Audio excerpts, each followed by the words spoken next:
ব্রিটিশকে তাড়িয়েছি, ততদিন পর্যন্ত তাড়ানো যায়নি যতদিন ব্রিটিশ আমাদের মধ্যে বিভাজন লাগিয়ে রেখেছিল।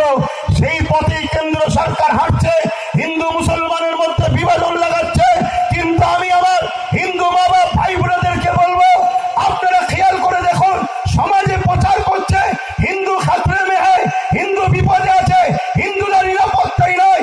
কিন্তু আপনি খেয়াল করে দেখুন, এদেশে স্বাধীনতার পর থেকে এত সরকার এসেছে, হিন্দু কখনো খাতরাই পড়েনি।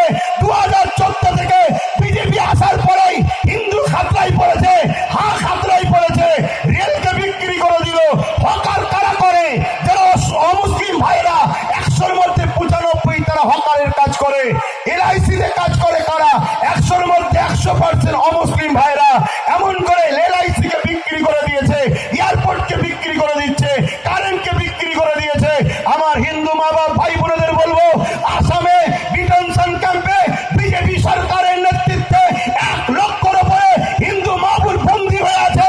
মনে রাখবেন আমার মা বোনেরা, হিন্দু মা বোন বাপ ভাইরা, আজকে বিজেপি সরকার আমার আপনার মধ্যে বিভাজন লাগাতে চাইছে।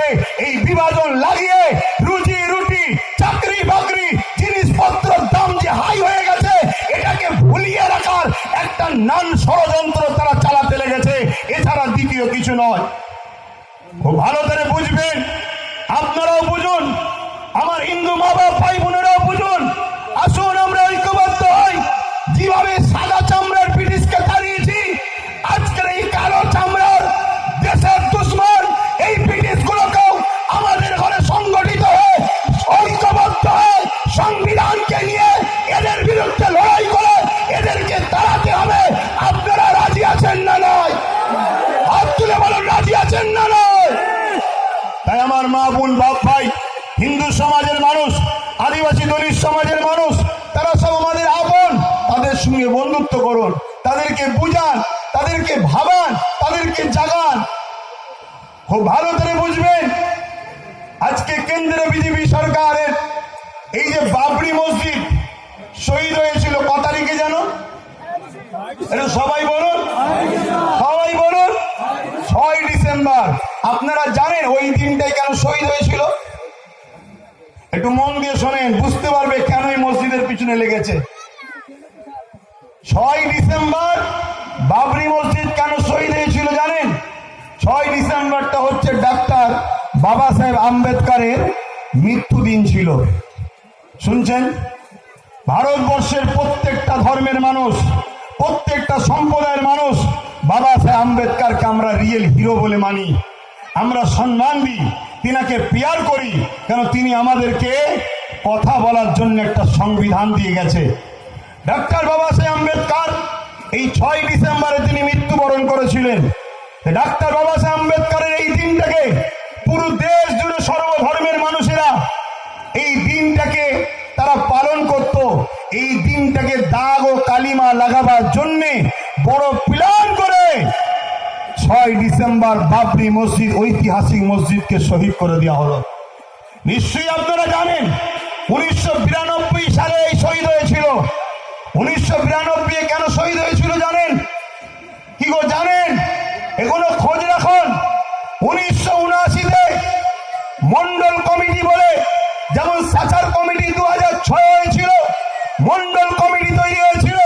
সেই মন্ডল কমিটি সার্ভে বলছে হিন্দু সমাজের পিছিয়ে পড়ে একটা বড় জাতি, তারা বড় গরিবের দিকে আছে। তাই মন্ডল কমিটির এই রিপোর্ট অনুযায়ী তৎকালীন সময় একটা আইন পাস করা হয়েছিল, কি পিছিয়ে পড়া হিন্দু সমাজের মানুষকে 27% চাকরিতে সংরক্ষণ দিতে হবে। এই 27% চাকরি পিছিয়ে পড়া হিন্দু সমাজের মানুষ পাবে, এটাকে মেনে নিতে পারল না। তাই বড়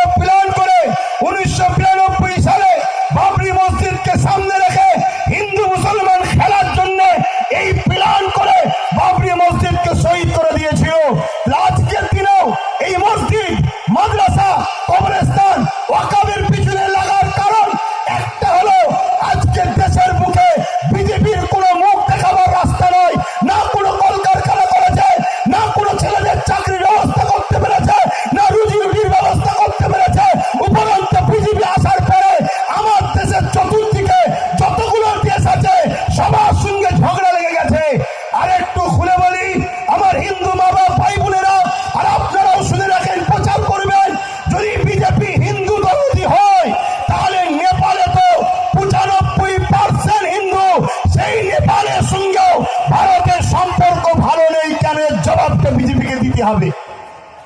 জানেন তো নাকি নেপালে 95% হিন্দু, সেখানে সম্পর্ক ভালো নেই। যদিও বা বাংলাদেশের সঙ্গে সম্পর্ক ছিল, এক হাসিনাকে নিয়েছে আর বাংলাদেশের সঙ্গে সম্পর্কটা খারাপ করার চেষ্টা করছে। চতুর্দিকে আমাদের দুশ্মন হয়ে গেছে, খুব ভালো করে বোঝেন।